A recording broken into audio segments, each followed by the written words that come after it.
Hey y'all. Hey guys, so we're back. We're back with our, not our story time, but we're back with our reflections of our present day. Before we did politics and Race relations. So this time we're going to talk about relationships.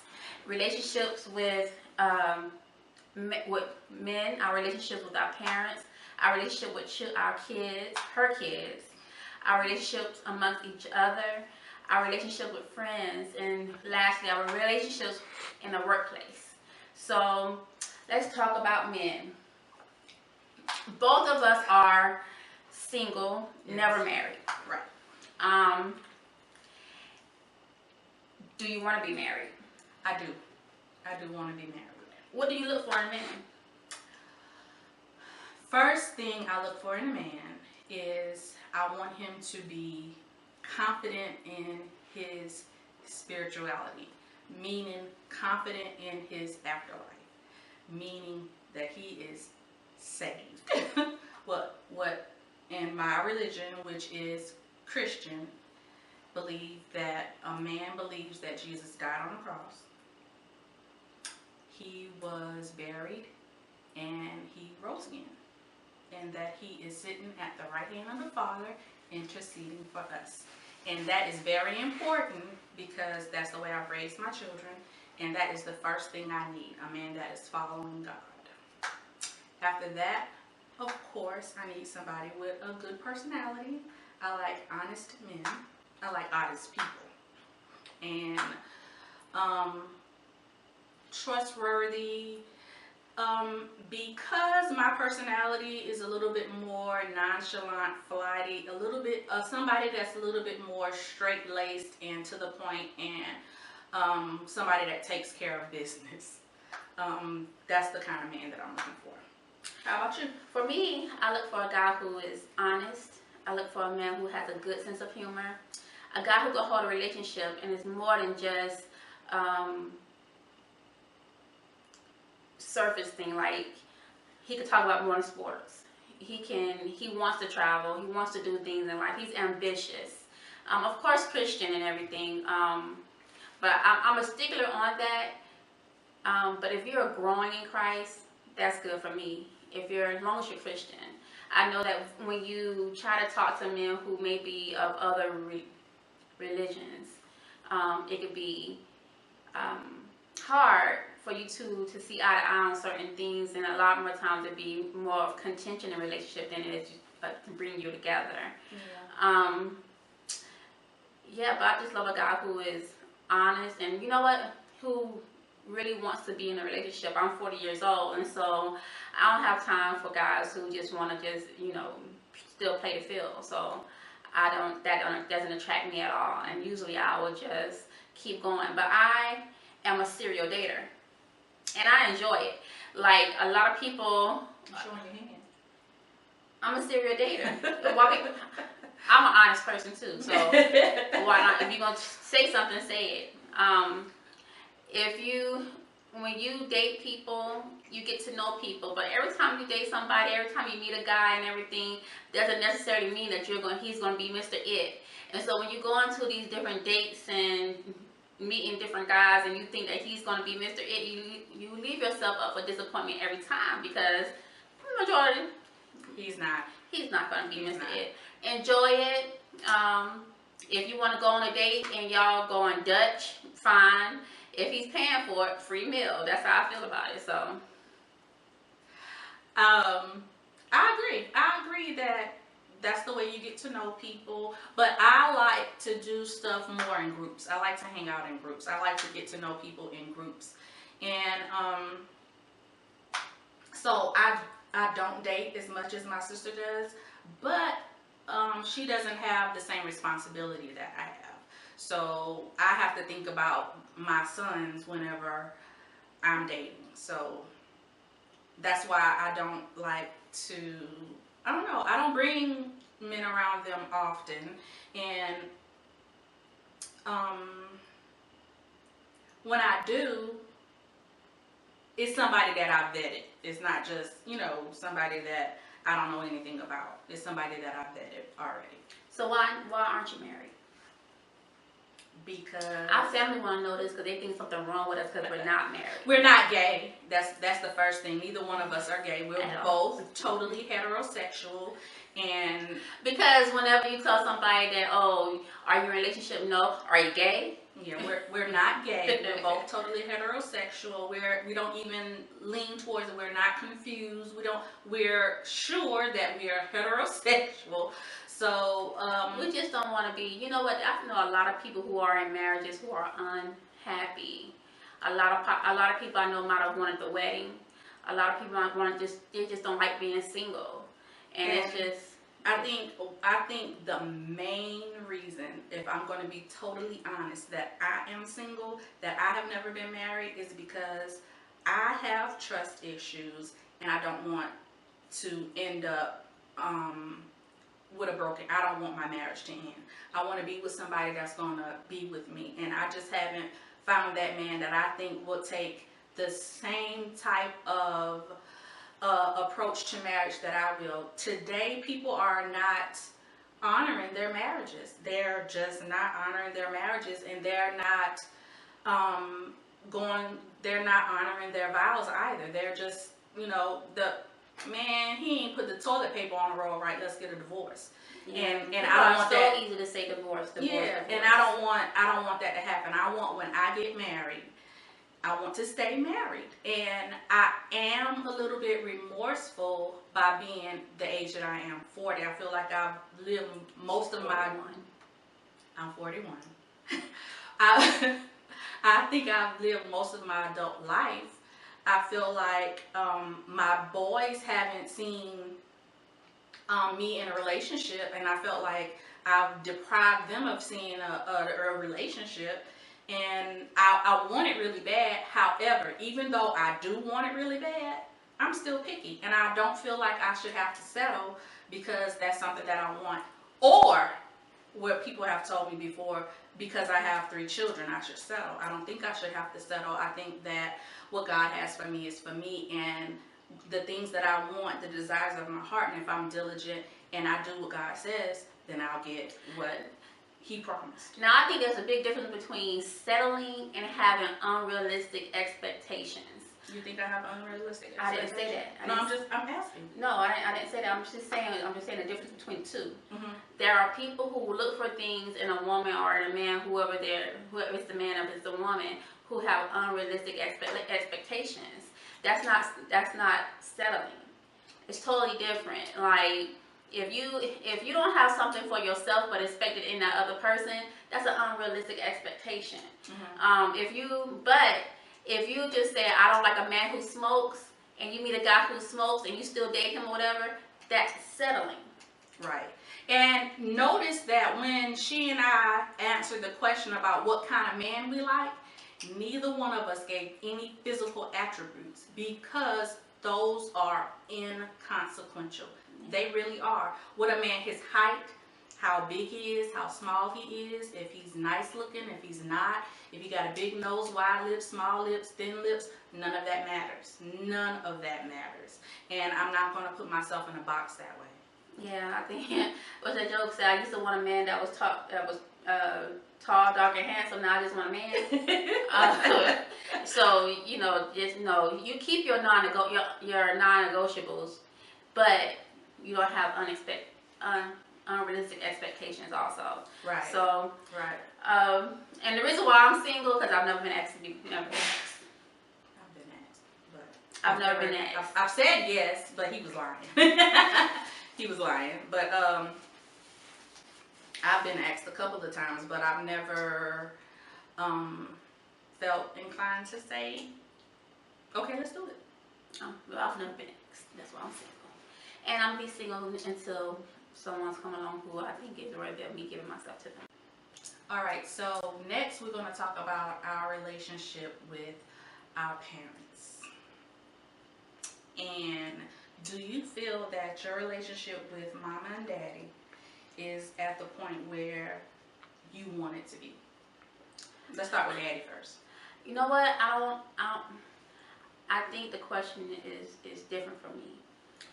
Do I have a normal relationship with any one of my parents. Like when I see somebody who has a real relationship with their parents, like they actually call them, they actually see them often, they actually have, they spend time. I don't have that. So when I think of a relationship with my parents, I think of what I see with somebody who really had total parents in their lives. And because of that, no, I don't have a relationship with neither my father or my mother. I'm gonna have to agree with that. I'm gonna have to agree. And I do feel like the relationship with both of my parents is lacking. And I think there are some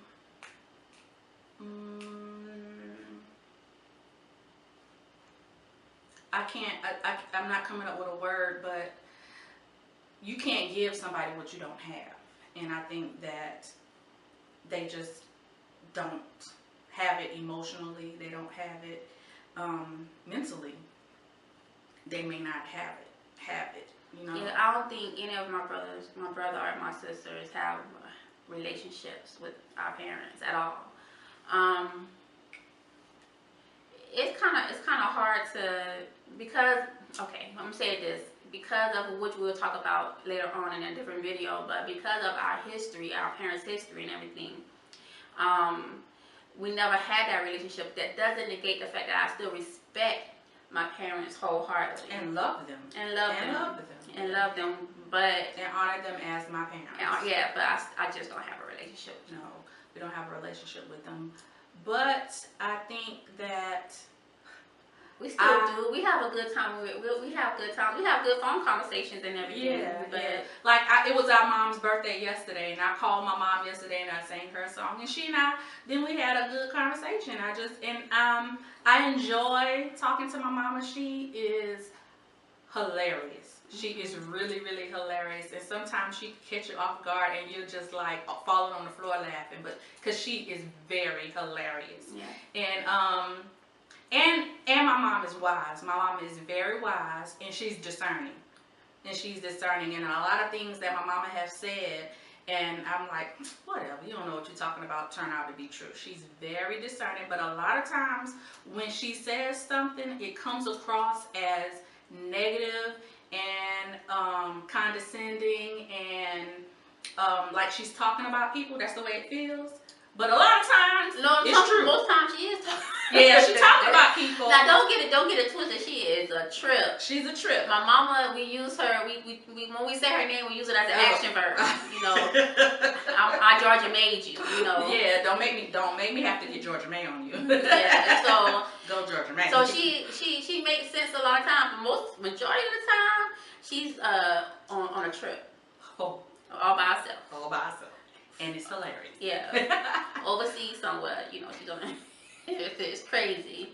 My daddy, he's a loving person. He's a giving person. I think if he didn't have his problems, he would have been one of the most wonderful dads in the world.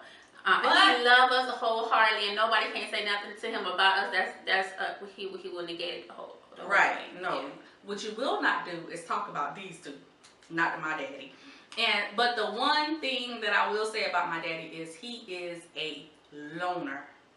He enjoys his own company. He doesn't mind being by himself. He travels by himself, and he doesn't mind it. He stays by himself, and he's fine with going to work, going to get him some food, coming home, sit down, watching TV, reading his TV guide. He's doing crossword puzzles. He is totally watching sci-fi. Totally he called me at 12:30 in the morning the other night just to say that, I watched y'all video, and I know y'all saying all Black Lives Matter, but I believe all lives matter. I'm just saying. I was like, okay, Daddy, I just wanted to tell you that, okay. All right, and you just have to agree with him, because my daddy is 75, and he has his own opinions, and ain't nothing you or I can say to change his opinion. So that's what you're gonna say. All right, you believe all lives matter? All right, thank you, Dad. And that's our relationship with our parents.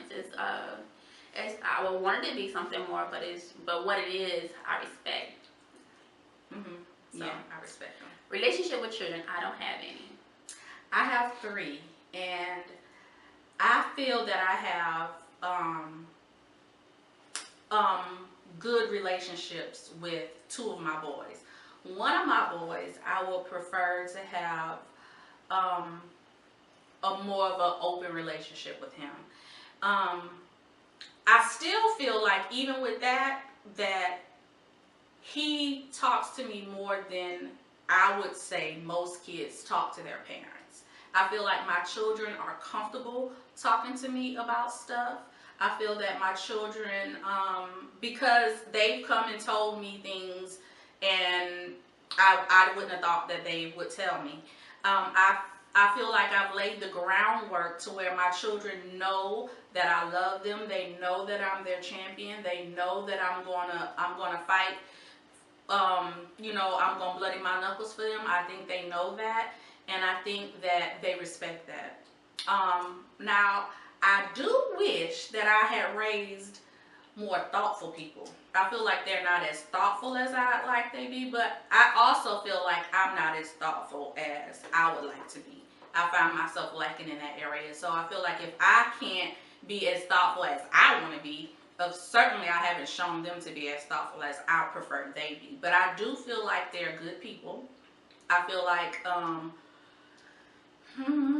I would prefer that they be a little bit more honest.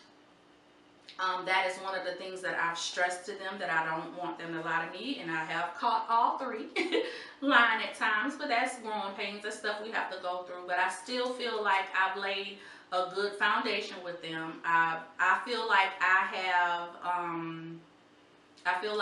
have given them as much as I could being a single mother. Even though we're lacking the male counterpart, I'm lacking that, but as much as I could being a single mother, I feel like I've done that. And I feel like the relationship that I have with them going forward can only get better. I would love to ask them if there were things in our relationship that they would prefer that was better, but I can't speak for them. I can only speak for me. And I know that I want to be as close to them as I can, and I know that they know without a shadow of a doubt that I love them wholeheartedly, and that I would do anything that I could for them. Okay, so our relationship amongst each other. You know what? We've been together. We're only 10 months apart. 10 months apart. And we've always shared the same rooms. We've always been there for one another. Out of the 40 years that we've been alive, I would say that we've lived most of our life together than we have apart. Even though at times she was in Savannah and I was in different places. We lived in different places. Yeah, but for the most of our lives, even our adult lives, say the 20 years since you've been 20, even since she's been 20, we've lived most of our life together. Till people make a joke about it, y'all always gonna be together. That's true. We'll always be together. Do we fight? Yes.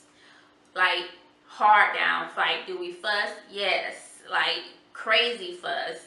But we know, and at the end of the day, we're still sisters. And we might be mad at each other. Something might come up. But let somebody come and say something to one of us, then it's like, what? It's not pretty. No, that's not going to be nice at all. And also, I think that even in the midst of us fighting, say she and I were hard down in the midst of a argument, and one of us hurt ourselves. I closed the drawer and split my finger. In the midst of our argument, she'll come grab my hand and see what's wrong with it. And that's just our relationship. That's how we are. And I also want to say that I just lost my train of thought, but I really want to say that even for us to be doing videos, I think was a way for us to come together closer as sisters, and not being so, because even though we're always together, we have our own friends. And I try to keep it to where we have a separate. We have some friends that are co-friendships. Yeah, we have co-friendships. But I have friends that are mine, and she has friends that are hers. And but even with that, with us being so close and always living together, we are so very different. All day. So very different. Really different people. We're like, our melanin is different. That's just how different our personalities are. And for the longest time, I think that she just loves to be opposite. I think you do. I think you just love to be different from me. No, I just don't like everything she likes. She doesn't have to like everything I like, but I think sometimes when I like stuff, you just automatically don't like it because I like it. So now I gotta like stuff because she likes it? No, but you don't have to be so vehemently against it because I like it. I'm never gonna like Sade. I'm just sorry. You don't have to like Sade. You could just be like, I don't like Sade. I do. No, she slit your wrist. You always talk about slit your wrist. All that slit your wrist. She is slit your wrist. But I say that to anybody who likes Sade, and I don't. Not just you, don't worry. I have no respect of person when it comes to that. But what it all boils down to is, she and I are sisters. We're gonna fight like sisters, but we're gonna love like sisters as well. Right. Well, we're gonna always be together. Whoever comes to our life, they will eventually have to learn that. They're gonna have to deal with both of us. So relationships with friends. I think you have your core friends, and then you have your acquaintances. True. And I could count on one hand how many true friends I do have. I don't keep everybody close. I think I'm a nice and giving person, but I don't keep everybody close. You would maybe think that because, I talk to you, we hang up. I don't really hang out with acquaintances, but I don't keep true. I keep true friends close and acquaintances. I just, they come, they go. That's how I feel. And I have a wide circle, wide array of friends. And I call everybody friends. Everybody. I can meet you today, you my friend. I just don't call people acquaintances. Even though some people are, I'm that type of person. And like she said, she's giving and generous. I'm also giving and generous, but I'm a little bit more open. Yeah, I'm a little bit more open, but I can't stand to be taken advantage of. And if I feel like you're taking advantage of me, and if I feel like you're taking advantage of my sister, I'm going to feel some kind of way about it, and you're going to hear about it. Especially if I feel like you're taking advantage of my sister. If you don't hear about it, she hear about it. I think you are what you eat. And so whenever if you got to have a conversation with somebody else about somebody and it's all negative, that's not a friend. And I don't even think that's somebody you should keep in your circle. Sometimes people are only in your life for a season, and then seasons change, and they move on. What I never had, I always wish I did have, was like a bestie from childhood. Yeah. I have nobody in my life who I've known from childhood other than us two. And I have people that I know in my childhood, but never anybody from besties from childhood where, when other kids, they have somebody who's been in their life for long periods of time. But because I've had good friends. And we moved around so much. But I've had good friends who have been in my life for seasons. Yeah. And they fit that. They fit for that time, and when it moved on, it moved on. Yeah, really good friends for that time. Yeah. Yeah. But I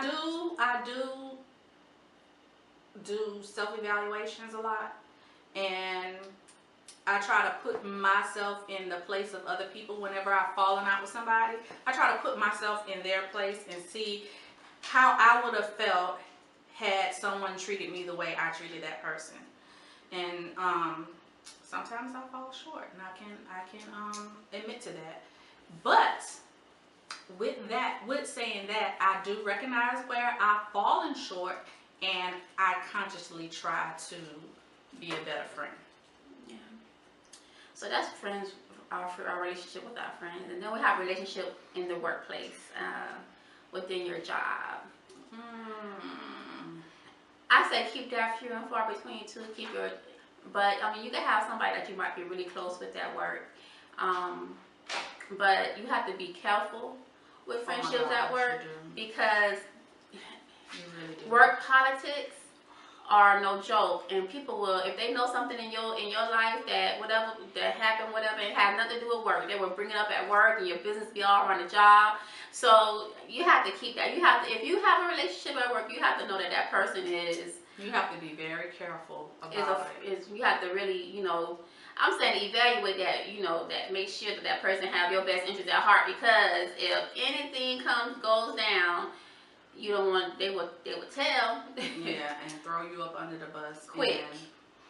And I've been burnt so many times with trusting people at work at face value, because I feel like people are going to treat me the way I treat them, and that's where you mess up. When you think that that person is going to treat you how you treat them.